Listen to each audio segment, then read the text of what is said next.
Today on our next installment of our E450 suspension and handling series, we're going to go for another spin. Wow, you see that? Wheel was shaking around there.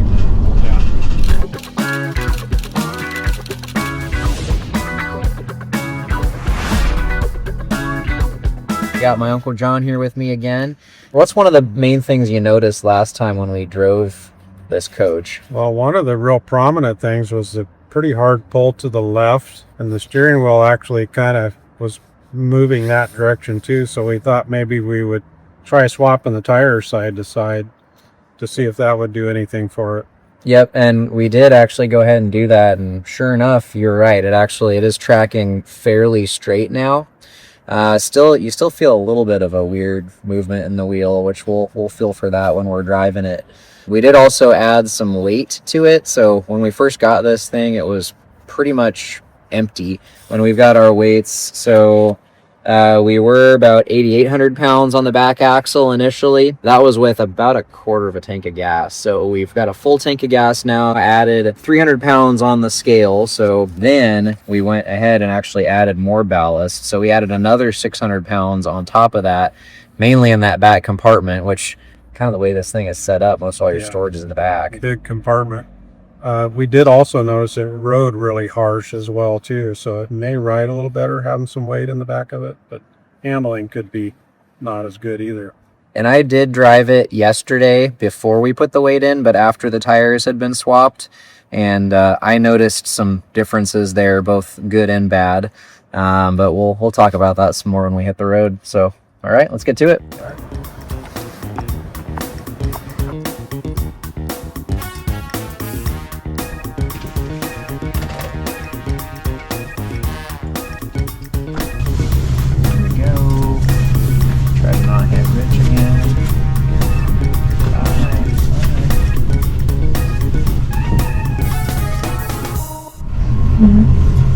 Put a squawk in the column there. Let's take it. Comes back on center already a little bit noticeably better. Let's see what it does rounding the corner here. So if I let go, remember last time, I think it got stuck at about 90 degrees, didn't it? Really favored the left. So now you can still kind of see how it hops its way back though, right? Better for sure. Yeah. It's pretty interesting how much of a difference that tire swap made. I'll go this way from the right. Yeah. I'd say it's fairly neutral side to side now, yeah. I would kind of like to see those tires spun up, just to see if there's any out around this or bumps or anything. There's definitely some out around this. We takes it a minute there. It's almost back on center.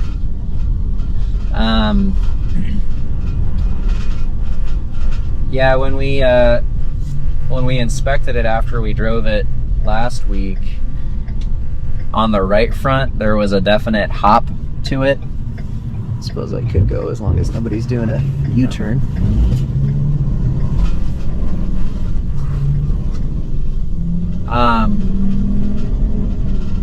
Yeah, definite hop in that right front, which is now the left front. So that could explain some of the vibration as well as some of the pull. Just a bad tire. Now, yeah, see, we're tracking pretty straight, really. I'm able to kind of relax. Steering wheel position changed. Well, I guess it was off. It was low on the left, yeah. So we're still can definitely. Anytime that suspension articulates, you can see that wheel just rock back and forth. Definitely tracking straighter. Yeah, it's a little bit rutted here, so you kind of get a little bit of the ruts pulling you around, but steering wheel position is definitely off.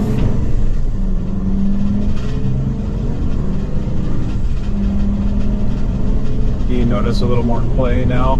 Yeah, so that was what I noticed yesterday, is that now that I'm not holding constant pressure on the wheel, I noticed the play a lot more. So that just goes to show how when you fix one problem, it may actually reveal another problem. I know over the years, we've always tried to mention that to people. You know, if they have a pole, you're hanging on to it, you get rid of that pole, then all of a sudden you're noticing all the clay that you didn't notice before. So that's, when we're test driving these, that's a good point to remember that. Yeah. Very good. Yeah. You definitely feel it kind of following those ruts a little bit. I'll get on one side of it, then it kind of wants to send me one way. I'll get on the other side, it wants to send me the other. There's not really a whole lot of breeze. Not maybe too bad, no. Maybe a slight breeze pushing us left, but I think it's mainly just the ruts I'm kind of catching. Yeah. But it's tracking relatively straight, honestly. It's pretty good that way. Be interesting to see where our caster's at.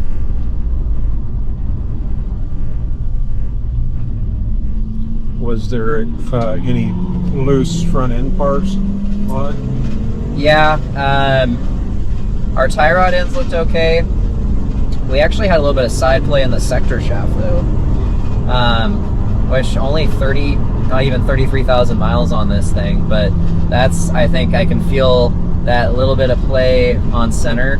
Most all of that is in the gear, and I don't know, have you had much luck adjusting bad out? Usually that's just a rebuild road, right? We can try. A lot of times you can make it a little bit better, but if there's a lot of side to side movement on the sector, then yeah, you're probably still to have a little bit of play there, even trying to adjust it. Yeah.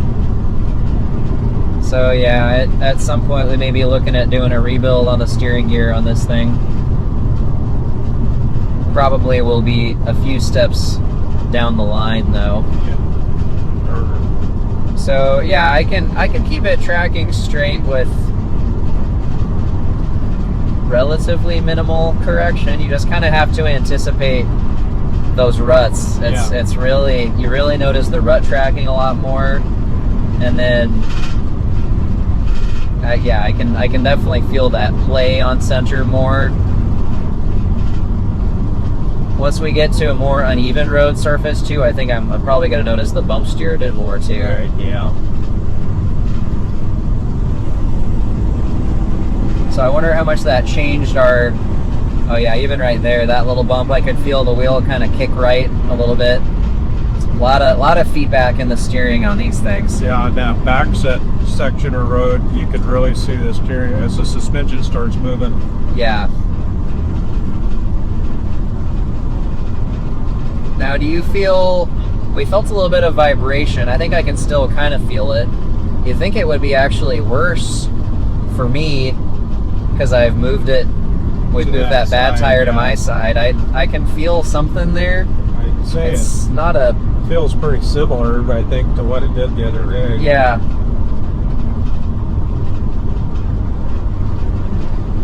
Now with that twin I-beam suspension, maybe it's a little, I mean, you figure your pivot points for those I-beams are actually basically in the middle, so you're transferring probably a little more of that vibration side to side maybe than you would on more of a true IFS. They're using rubber bushings in That's there. true. Yeah, Should isolate it. The actual, the passenger side axle actually runs more over to the driver's side and vice versa. So. Yeah. But I would think most of that you're going to be feeling from the tire and wheels and setting. Yeah. All right, we got a little less traffic now than we did before.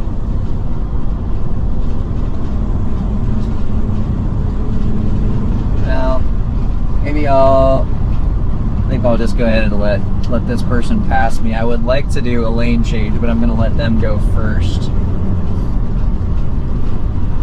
I didn't do a very aggressive lead change before, so I may push it a little more, so prepare yourself. All right, we're doing about 55. Gonna go over to the left in 3, 2, 1.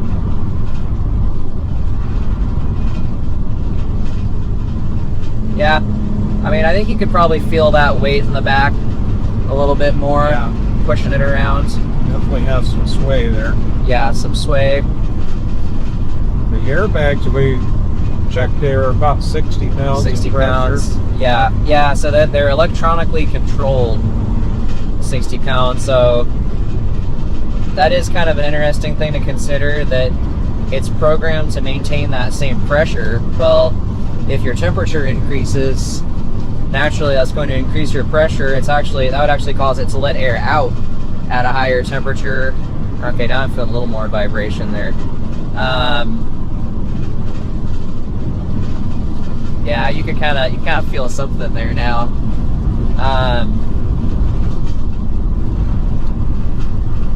And then also,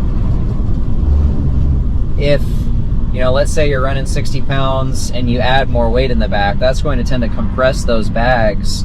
So the same mass of air in each of those bags is actually going to have a higher pressure. But again, it's electronically controlled to maintain the same pressure. So probably it actually lets some air out to maintain that same 60 pounds.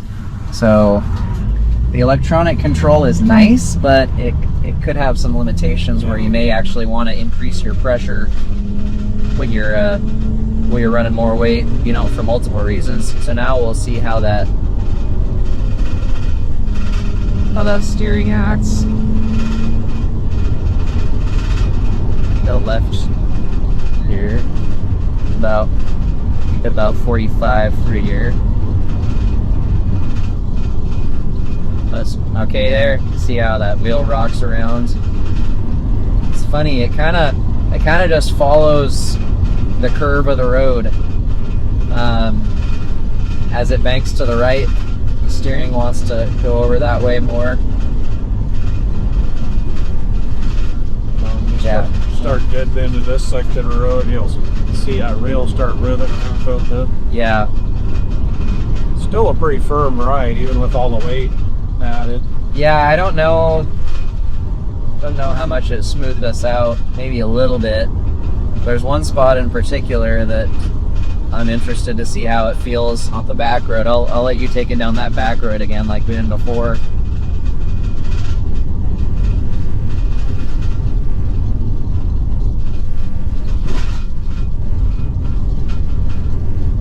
Alright, we got some ups and downs here. Pick it up a little bit. Yeah, it really is just kind of dark all around on me. Can't completely flick. Yeah. There, you can really see it there. Yeah, it's a handful to keep it tracking straight on uneven road surfaces, especially.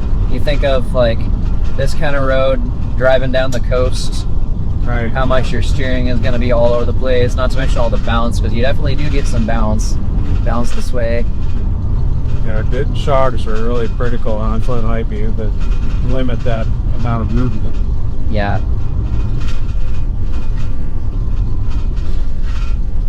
Yeah, which really brings up, what our next steps going to be, so for those of you watching this, what do you think they should be? What should we do next? Let us know in the comments below. I know for sure we're going to do an alignment next, but after that, we got to figure that out still. So be sure to like and subscribe so that you stay in the loop. Wow, we see that wheel shaking around there. Yeah.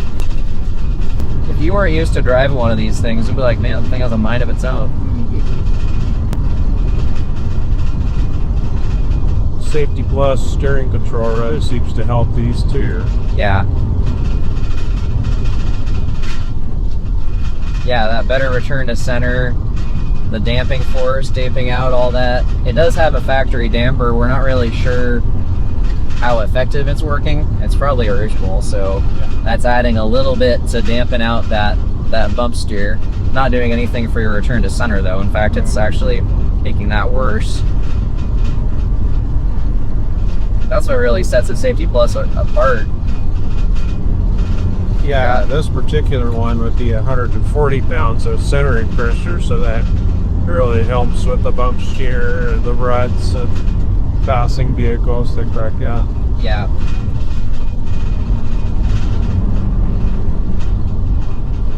this particular chassis, that one of the real common complaints is being pushed around by vehicles and having to steer, especially if you're towing something fairly heavy. A lot of people like to tow the Jeep Wranglers, and they have a tendency to hunt a little bit.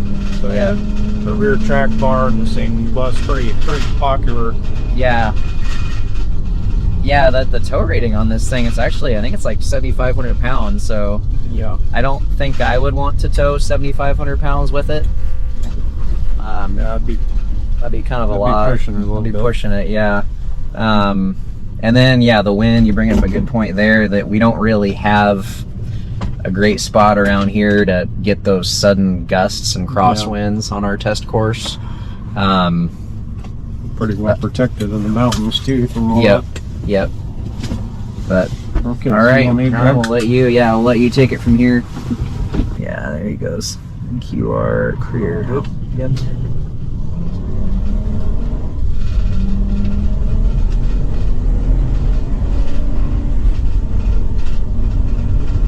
I feel like I noticed the firm ride more in this seat. Maybe just because I'm too busy driving it. Yeah. Oh yeah, give my kill some play there now. Yeah.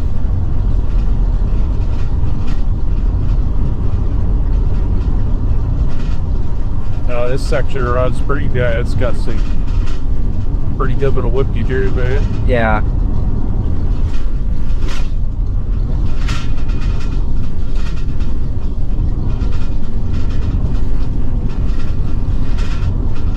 No, the steering wheel probably full firm in your mouth. It what? It really works to turn in your hand, doesn't it? The steering wheel. Yeah, it's all over the place.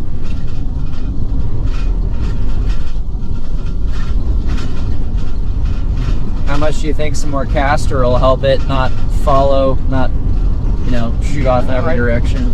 That usually does help a little bit. Try to max the caster out as much as we could get, which is usually,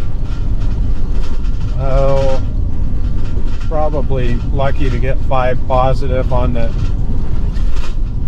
passenger side, maybe 5.5 with the executors. A lot of times that's about the motion you get.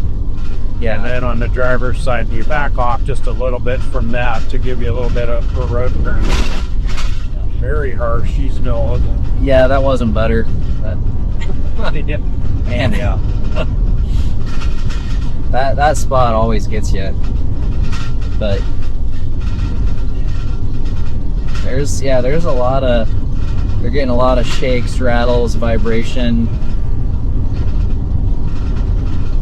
We know what the tire pressure is set out. Now we'll check that before we line it up. Yeah, they may have just ran it up to the max. Yeah.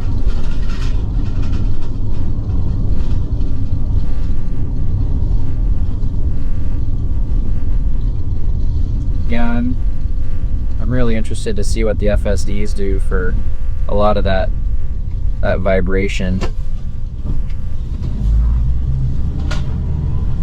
Some of these, the rear springs are really stiff on them. Plus, Yeah. getting bent over backwards, they don't That's not helping. anywhere to go. Yeah. Yeah, like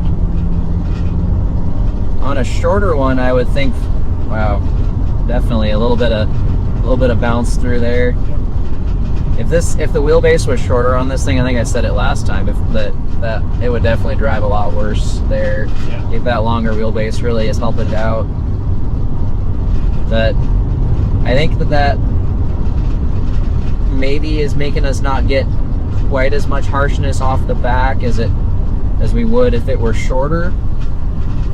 I mean, it's just kind of rough all around though. That twin I-beam, yeah, it probably rides a little better than a straight axle would, but still pretty rough. Yeah, you really notice the back more than the front as far Yeah. as the harshness.